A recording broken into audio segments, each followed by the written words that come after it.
High, আমি রক্তিম। আজকে একটা বায়োপিক এই ধরনের একটা উপন্যাস নিয়ে কথা বলবো, বা বলা যেতে পারে জীবনীমূলক উপন্যাস। মনের মানুষ ওই ক্যাটাগরির একটা উপন্যাস নিয়ে কথা বলবো। তো চলুন ভিডিও শুরু করা যাক। বইয়ের নাম নিঃসঙ্গ মহুয়া, অথর দীপারুণ ভট্টাচার্য। এটা দ্বীপ পাবলিশারের বই। এর মুদ্রিত মূল্য 275 টাকা। বইটাকে খুলে দেখালে এরকম। এর কভার খোলা যায়, কিন্তু কভারের ভিতরে সাদা, আর কিছু ভিতরে দেখাবার নেই।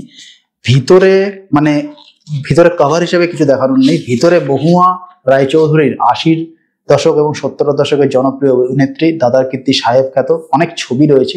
অনেক সেই সময় পুরনো নিউজ পেপার কাটিং এর ছবিও রয়েছে। এছাড়া এখানে একটা ব্লার্ব রয়েছে, আর যেরকম স্ট্যান্ডার্ড থাকে এখানে রয়েছে লেখক পরিচিতি। আমি যদি পুরো খুলি বইটাকে পুরো খুললে এরকম দেখতে, আর উল্টো দিকে পেজ এবং প্রিন্ট কোয়ালিটি এরকম দেখতে। বেশ ভালো পেজ প্রিন্ট কোয়ালিটি, ডিসেন্ট, এটুকু বলাই যায়। মহুয়া রায়চৌধুরীর অকাল প্রয়াণ নিয়ে অনেক ধরনের লেখা, লিডিং সংবাদপত্রে আমি পড়েছি, এবং একজন বিখ্যাত সাংবাদিকের করা একটা ডকুমেন্টারি, একটা ওটিটিতেও আমি দেখেছি। কিন্তু সেই সমস্ত কিছু একটা দিকেই টার্গেট করে, যে মহুয়া রায়চৌধুরীর অকাল প্রয়াণের রুট কজ কি। কিন্তু সম্ভবত বাংলায় প্রথমবার এই বইটা এন্টায়ার মহুয়া রায়চৌধুরীকে কভার করার চেষ্টা করেছে।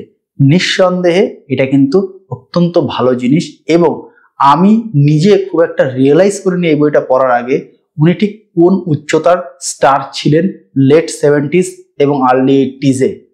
এটা আমার ধারণার বাইরে ছিল। এই বইটা পড়ে আমি বুঝতে পেরেছি। এবার আমি আস্তে আস্তে আমি মূল আলোচনায় ঢুকছি। বইটার পজিটিভ নেগেটিভ সমস্ত কিছু আমি বলবো, এবং গল্পের আউটলাইনও দেবো। এখানে যেহেতু এটা একটা জীবনীমূলক উপন্যাস, তাই এখানে গল্পের আউটলাইন বলতে খুব একটা কিছু নেই। আউটলাইনটা এরকম যে মহুয়া রায়চৌধুরী ক্লাস 7-8 থেকে যখন উনি মানে ডান্সার হিসাবে বিভিন্ন জায়গায় অনুষ্ঠান করতেন, পারফর্ম করতেন, সেই সময় থেকে তার সিনেমায় সুযোগ পাওয়া, সেখান থেকে স্টার হয়ে ওঠা, তার জীবনের প্রেম, তার সন্তান হওয়া এবং তার বিবাহিত জীবন, সেই জীবনের সমস্যা, এবং সেখান থেকে তার অকাল প্রয়াণ, এই পুরো টাইম লাইনটাকে এখানে কভার করা রয়েছে। এবং তার জীবনে পরিচালক তরুণ মজুমদারের কতটা ভূমিকা, সেই বিষয়টা প্রপারলি এস্টাবলিশ করা রয়েছে। এটাই হচ্ছে এই জীবনীমূলক উপন্যাসের এন্টায়ার টাইম লাইন। পজিটিভ হিসাবে আমি এটা বলবো, জীবনীমূলক উপন্যাস হওয়ার কারণে এটা যেহেতু নন ফিকশন নয়, তাই লেখা অনেক বেশি উপভোগ্য মনে হয়েছে। এবং লেখক এমনভাবে এটাকে লিখেছেন যে পড়ার সময় আপনাদের কিন্তু ভালো লাগবে।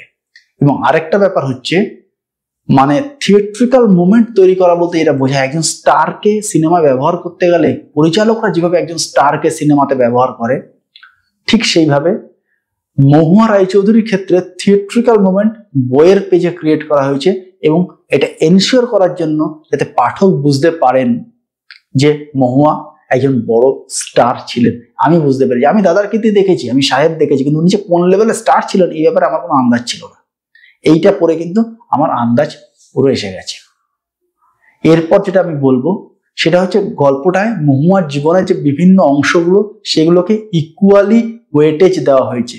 তার অকাল প্রয়াণকে নিয়ে বেশি লিখতে গিয়ে তার ছোটবেলা বা তার স্টার হয়ে ওঠাটাকে গুরুত্ব কম দেওয়া, এটা হয়নি, যেটা কিন্তু অনেক জায়গায় আমি দেখেছি হয়েছে। আমি কিন্তু এই রিলেটেড অনেক আর্টিকেল, ইউটিউব ভিডিও, অনেক কিছু শুনেছি। এটা হয়নি, অর্থাৎ প্রত্যেকটা জিনিসকে প্রপারলি করা হয়েছে। এই গল্পের একটা অন্যতম বড় সম্পদ হচ্ছে গল্পগুলোর ভিতরে, বা বইটার অন্যতম বড় সম্পদ হচ্ছে বইটার ভিতরে পুরোনো দিনের অনেক নিউজ পেপার কাটিং।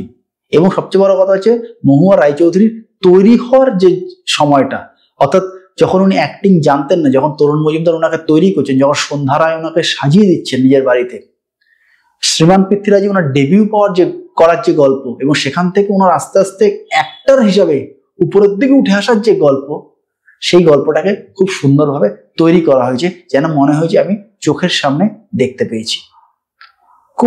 খুবই খুবই উপভোগ করেছি আমি এই জীবনীমূলক উপন্যাস। এবং এই কাজটা মহুয়া রায়চৌধুরীর, যেটা নিয়ে মানে খুব খুব যদি আমি খুব লো কোয়ালিটি টার্মিনোলজিতে বলি, যে টিআরপি, যেটা নিয়ে লোক, এখন হয়তো আপনারা যারা ভিডিও দেখছেন তারা ওয়েট করছেন যে আমি অকাল প্রয়াণটা নিয়ে কি বলবো, সেটাকেও খুব সুন্দরভাবে ব্যাখ্যা করা রয়েছে। এবং এটা এই বইয়ের শেষ পজিটিভ পয়েন্ট। শেষ পজিটিভ পয়েন্ট যেটা বলি যে অকাল প্রয়াণের একটা কনক্লুশন দেওয়া হয়েছে, কি কারণে তার অকাল প্রয়াণ হলো সেগুলো আমি বলছি না, বললে স্পয়লার হয়ে যাবে। এবং বিভিন্ন জায়গায় পড়ে আমার মনে হয়েছে কখনো কখনো তার হাজবেন্ডকে এর জন্য দায়ী করা হয়েছে, কখনো কখনো তার বাবাকে এর জন্য দায়ী করা হয়েছে, কিন্তু অকাল প্রয়াণটা কার্যত সেই কারণে হয়নি। সম্পূর্ণ একটা অন্য থিওরি এখানে এস্টাবলিশ করা হয়েছে।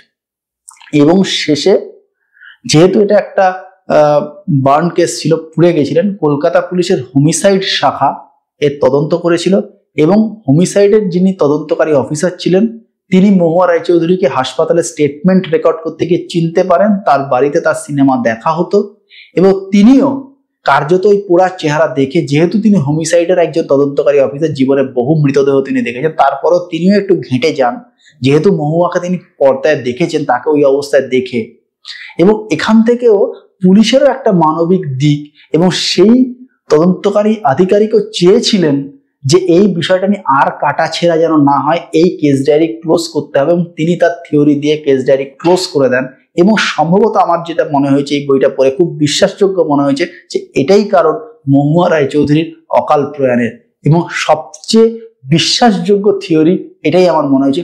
আর বাদ বাকি যা যা থিওরি আমি পড়েছি বা শুনেছি সেগুলোর তুলনামূলকভাবে এই থিওরিটাকে অনেক বেটার আমার মনে হয়েছে। আমার ভিডিও স্ট্রাকচারে সবসময় নেগেটিভ পয়েন্ট থাকে, কিন্তু অনেক ভিডিওতে আমি নেগেটিভ পয়েন্টকে বাদও দিই, তারপর নেগেটিভ সেভাবে নেই। এখানেও নেগেটিভ সেভাবে খুব একটা কিছু নেই। তার কারণ হচ্ছে যে যে জিনিসগুলো লেখক তার গবেষণার মাধ্যমে খুঁজে এনে দিয়েছেন সেই জিনিসগুলোর কে ভেরিফাই তো আমি করিনি, সুতরাং তথ্যগত ভুল আছে না নেই এই ব্যাপারে আমি কিছু বলতে পারবো না। এবং যেহেতু বলতে পারবো না, তাই আমি বেনিফিট অফ ডাউট লেখককেই দেবো যে হ্যাঁ আমি ধরে নিচ্ছি সবটাই ঠিক আছে। লেখার কায়দা, জীবনীমূলক উপন্যাস বিনোদ ঘোষাল যেভাবে লিখেছেন কে বাজায় বাঁশির পার্ট 1, বাকিগুলো আমি পড়িনি, নজরুল ইসলামের জন্য, সুনীল গঙ্গোপাধ্যায় যেভাবে লিখেছেন মনের মানুষ, লালন ফকিরের জন্য, ঠিক এক কায়দায় কিন্তু এইটা লেখা হয়েছে, লেখা ভালো লেগেছে। এবং জীবনীমূলক উপন্যাসের যে সমস্ত জিনিসগুলো দরকার, অ্যাট্রিবিউটগুলো দরকার, এই বইটার মধ্যে কিন্তু রয়েছে। আপনারা যারা এই ধরনের উপন্যাস পড়তে ভালোবাসেন তারা এটা ট্রাই আউট করতে পারেন। অবশ্যই আপনার ইচ্ছা। আমার এই ভিডিও ভালো লাগলে অবশ্যই একটা থামস আপ, চ্যানেল ভালো লাগলে সাবস্ক্রাইব। দেখা হবে পরের ভিডিওতে, ততদিন ভালো থাকবেন, টাটা।